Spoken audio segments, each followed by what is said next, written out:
Étudions maintenant l'aspect énergétique de ces transformations, de ces réactions nucléaires.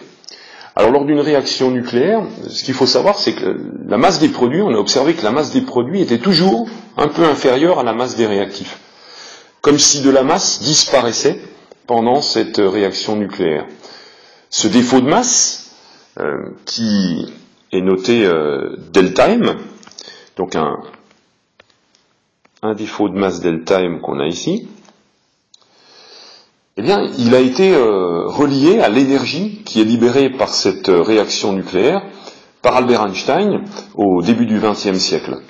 Albert Einstein a proposé une relation qui permet de faire le lien entre cette disparition de masse et l'énergie qui est libérée par une réaction nucléaire. Cette conversion d'énergie, de masse en énergie. Donc l'énergie qui serait produite serait proportionnelle à ce défaut de masse. Ce serait cette relation E égale delta M fois C au carré. Sauf que ce delta M, on le calcule habituellement en faisant la masse des produits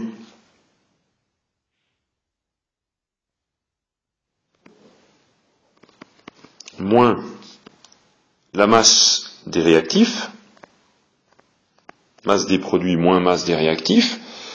Comme la masse des produits est inférieure à la masse des réactifs, on va obtenir un delta M qui sera négatif. Alors pour ne pas avoir de problème de signe dans l'énergie produite, on prend généralement la valeur absolue de ce delta M pour nos calculs.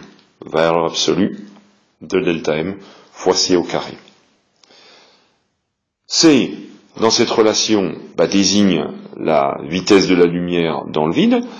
On peut prendre avec trois chiffres significatifs la valeur de 3,00 fois 10 puissance 8 mètres seconde moins 1, voilà, pour travailler, et je vais pouvoir calculer comme ça l'énergie libérée par une réaction nucléaire. Alors, prenons tout de suite un exemple, pour montrer un petit peu comment ça fonctionne. Si je prends l'exemple de la réaction de fusion du deutérium et du tritium, dont nous avons écrit l'équation dans une partie de cours précédente, je la renote pour mémoire. Donc nous avons le deutérium, H2,1, qui va fusionner avec du tritium, H3,1. Ça va donner naissance à de l'hélium 4,2 et donner naissance à un neutron, 1 et 0. Voilà mon équation. Maintenant, pour calculer l'énergie qui est libérée par la fusion d'un atome de deutérium et d'un atome de tritium, il faut que je calcule mon delta M. Le delta M, masse des produits moins masse des réactifs. Alors j'attaque mon calcul, je regarde la masse de mes produits. Alors la masse de mes produits sont ici. Hein. Voilà. Ça, ce sont mes produits. Ils sont là. On a besoin de données pour pouvoir calculer. Les données sont indiquées dans un tableau ici. On me donne les masses. Mais vous voyez que les masses sont exprimées dans une unité un petit peu particulière. Ici, elles sont exprimées en U. Et les valeurs que j'ai dans mon tableau sont très simples.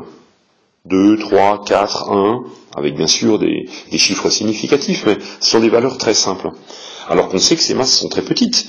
Des masses d'atomes ou la masse d'un neutron, on sait que la masse d'un neutron, elle est de l'ordre de 1,675 fois 10 puissance moins 27 kg. C'est en fait que l'unité qui est utilisée ici, la U, c'est ce qu'on appelle l'unité de masse atomique. Pour écrire dans nos tableaux des valeurs simples, on considère que 1 U, une unité de masse atomique, ça vaut 1,66054 fois 10 puissance moins 27 kg. Donc l'unité de masse atomique, notée U, est très utilisée quand on veut travailler sur des réactions nucléaires. Ça nous permet de manipuler des valeurs plus simples dans nos calculs. Alors je retourne au calcul de la masse de mes produits. Masse des produits. La masse des produits, c'est donc la masse de mon noyau d'hélium 4, plus la masse de mon neutron. Je fais la somme des masses de tous mes produits. Hélium 4, 4,0015 unités de masse atomique, plus masse de mon neutron 1,0087, et ça va me donner la masse de mes produits, 5,0102 U, unités de masse atomique. Je fais le même travail avec la masse de mes réactifs. La masse des réactifs, ici, égale, c'est la masse de mon deutérium, H2,1, à laquelle j'additionne la masse de mon tritium, H3,1. Je fais la somme des deux, je regarde mes données dans mon tableau. Le deutérium, c'est 2,0136. J'additionne la masse de mon tritium, 3,0155. Ça me donne un total pour la masse de mes réactifs de 5,0291 unités de masse atomique. Mon delta M, ma variation de masse, prise en valeur absolue, c'est valeur absolue de masse des produits, 5,0102, moins la masse des réactifs, 5,0291, ce qui va me faire valeur absolue de moins 0,0189, ce qui me fait 0,0189 unités de masse atomique. Alors ce 0,0189 unités de masse atomique, pour utiliser la loi d'Einstein qu'on a citée précédemment, je dois convertir ça en kilogrammes. Donc je prends mon 0,0189, je le multiplie par le 1,66,054 10 - 27 que j'ai en haut, et ça me donne un delta M, une variation de masse, qui est de 3,1384 fois 10 puissance moins 29 kg. Une très petite variation de masse. Très petite variation de masse, mais pour calculer mon énergie libérée, cette petite variation de masse que j'ai ici, 3,1384 fois 10 puissance moins 29, je vais multiplier cette variation de masse par la vitesse de la lumière dans le vide, 3 10 puissance 8, mais attention, au carré. Et je vais obtenir une énergie directement exprimée en joules, l'unité légale. J'obtiens par calcul 2,8207 fois 10 puissance moins 12 joules. Alors 10 moins 12 joules, ça présente peu d'énergie, mais n'oublions pas que là, nous avons étudié l'énergie qui était libérée par la fusion d'un seul atome de deutérium et de tritium. Donc on obtient une énergie qui paraît faible. Alors c'est vrai qu'en joules, j'obtiens du 10-12, c'est pas très pratique à manipuler. Alors, comme on l'avait vu dans un cours en début d'année, on peut utiliser une autre unité d'énergie qui serait l'électronvolt pour pouvoir exprimer cette énergie-là. Il faut bien sûr que je me rappelle d'une petite règle de conversion dans mon travail.